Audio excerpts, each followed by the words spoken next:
You're watching Row Weatherman. This is your tropical update. For today's purposes, we are going to ignore these three disturbances on the right because they are not going to be impacting land anytime soon. Ida, which is now a hurricane and now has 80 mile per hour sustained winds, is.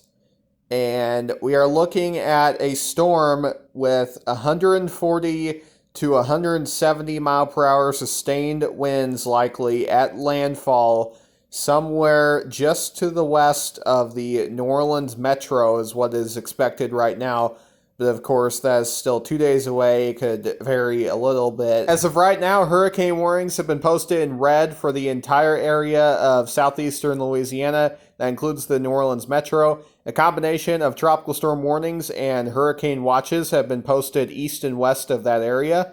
And then a tropical storm watch has been posted for the Mobile area, as well as the rest of southern Alabama. The National Hurricane Center currently projects 7 to 11 feet of storm surge for southeastern Louisiana, as well as southern Mississippi west of Ocean Springs.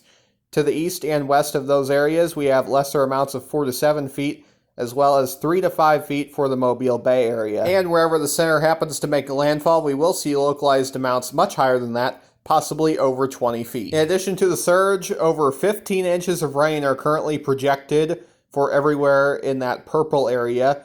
That is in a lot of areas that are already dealing with above normal amounts of rain so far this year. As you can see, the city of New Orleans is right on the edge of that zone, and the rain spreads out too. We're looking at 6 to 10 inches projected for Jackson, Mississippi, as well as Mobile. We're looking at very heavy amounts in Lake Charles as well. Even as far north as Memphis, 4 to 6 inches of rain are projected for the area. All of this is to say that the impacts from Ida will span far away from wherever the center goes, though the areas closest to Ida's center will be experiencing Category 4 or Category 5 winds and other conditions associated with that in about 48 hours, with impacts arriving in about 24 hours.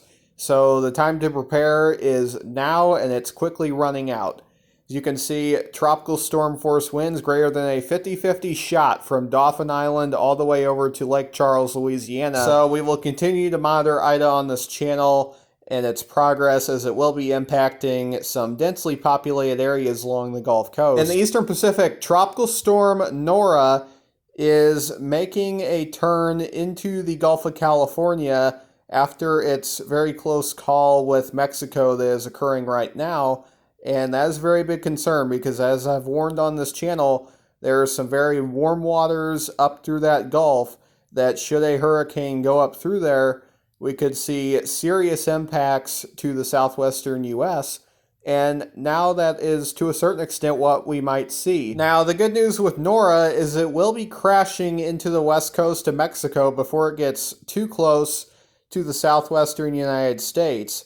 The bad news is, look at the size of this wind field. If you place that right here where the storm is projected to be, I wrote 60, it's actually 65 now with the latest advisory, 65 mile an hour winds, and that wind field, you place that on top of there, and you're looking at tropical storm conditions, winds in excess of 39 miles an hour, impacting places like Tucson, possibly Phoenix, though I'm not as confident about that as I am places like Tucson there closer to the border. So we now have tropical trouble on both coasts of the United States, which is unfortunate. We now have a Category 4 hurricane, it looks like, that will be impacting Louisiana, and now we are dealing with a hurricane going up the west coast. The Central Pacific is quiet. That will do it for your tropical update. Please like the video down below, subscribe, and ring that notification bell so you get notified every time I post a new video. Also, hit the Rumble button if you're on that platform. Thanks for watching, and I'll have more coverage out this weekend.